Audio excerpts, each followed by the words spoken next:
Good afternoon. You're watching First Ukraine. We're live here at Mykhailivska Square in Kiev for Europe Day. There's lots of events happening here. The crowds are beginning to come.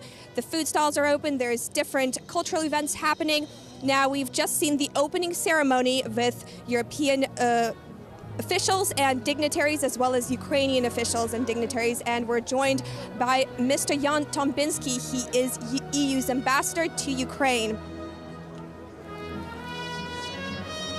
Thank you so much for coming in and joining us. Good morning. Thank you. It's a great pleasure to have you. Europe Day is a big event now here in Kiev. How important is it for Ukraine to have Europe Day and to celebrate it?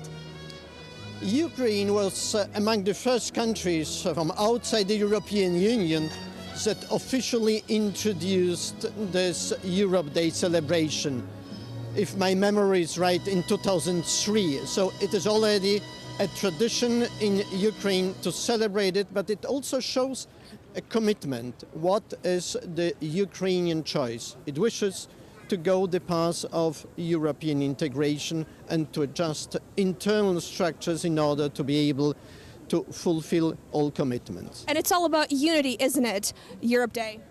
It's about unity, but it's also about reflection about what does European integration mean, how it comes about, that we are now with 28 member states with more than 500 million people united in the European Union, in spite of all problems that the European Union goes through.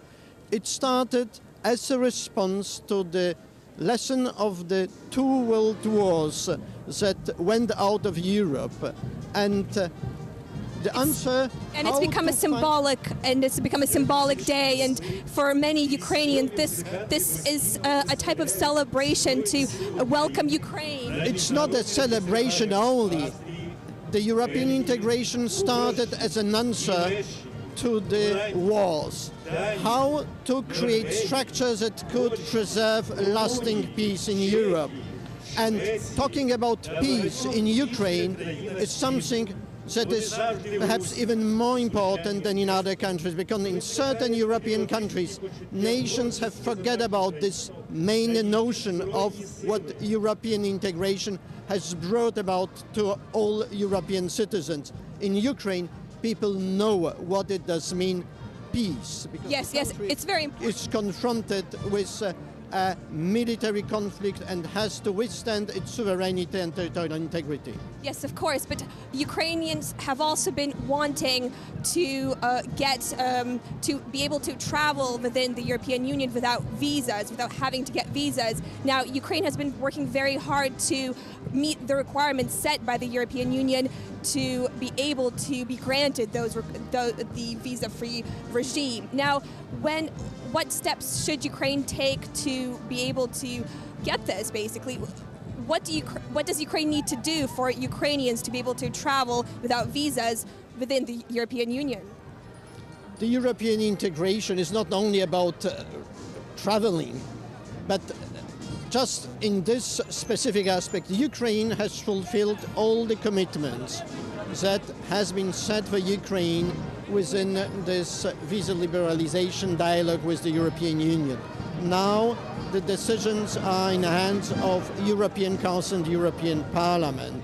What the Ukrainians should be is stay committed. European Union is a community based on capability to honor the obligations and to fulfill all requirements over the time. This is not about one-off measures. This is about lasting work. So all requirements have been met, and now the decisions are in the hands of European member states and European Parliament. Very nice. Thank you so much for joining me here today. Thank you, and I wish you a good celebration all over Ukraine of this Europe Day, which is so much symbolic for all Ukrainians now. Thank you. That was Mr. Jan Tombiński. He is the European Union ambassador to Ukraine. Now we're still here in Kiev on the Mykhailivska square, and events are happening. There's food stalls opening, the musical centers are opening up, there's various art exhibitions and photo exhibitions, as well as there will be a concert later on this evening. So stay tuned to First Ukraine.